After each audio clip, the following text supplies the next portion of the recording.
या झालेल्या ज्या घटनेचा आम्ही निषेध करतो. खरं तर हे एका प्रकारे गुंडवृत्ती करणार आहेत आणि संपूर्ण कामगार क्षेत्राला बदनाम करण्याचं षडयंत्र आणि प्रयत्न होतोय.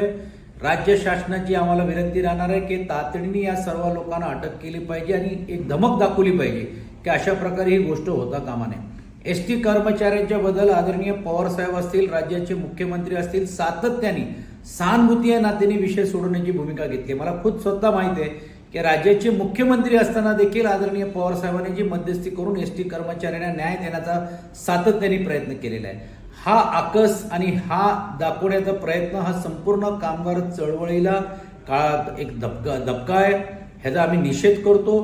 ह्याची तातडीने दखल राज्य शासनाने घेतली पाहिजे, अन्यथा आम्ही कामगार रस्त्यावरती उतरून घेऊन ह्याला विरोध केल्याशिवाय राहणार नाही.